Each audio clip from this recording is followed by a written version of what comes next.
ফুলের মালা দিয়ে বরণ নিচ্ছেন।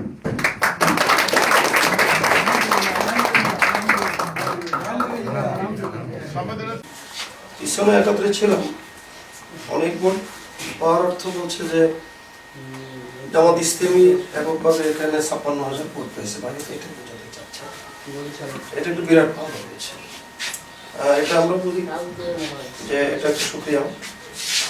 আর এই যে অনুভূতিটা আমি মনে করি যে এটা স্বাভাবিক একটু উচিত, কারণ রাজনীতির একটা সৌন্দর্য। রাজনীতি যে যার মতে থাকবে ঠিক আছে, কিন্তু দেশের জন্য, মানুষের কল্যাণের জন্য, মানবিকতার জন্য একত্রিত ভাই যে এসেছি, এটাকে আমি পজিটিভ হিসেবেই দেখি, এটাকে রাজনীতির সৌন্দর্য হিসেবেই দেখি। আগামী দিনে আমরা এভাবেই থাকতে চাই।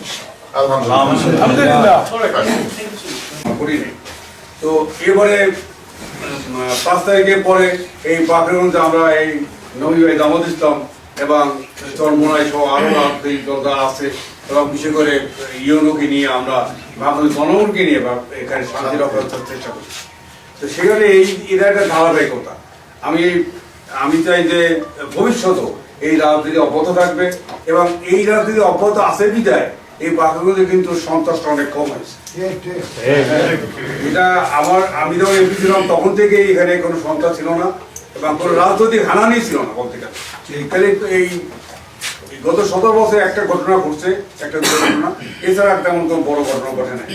এইটা একটা রাজনৈতিক যে সহাবস্থা, একসাথে সহাবস্থা, এইটা পাকিস্তান আছে। আমি মনে করি যে নবী ভাইদের সাথে আমার সম্পর্ক ২০০১ সালে তারা আমার সহযোগী ছিল সবাই, এবং আন্দোলন সংগ্রহ পেয়েছি।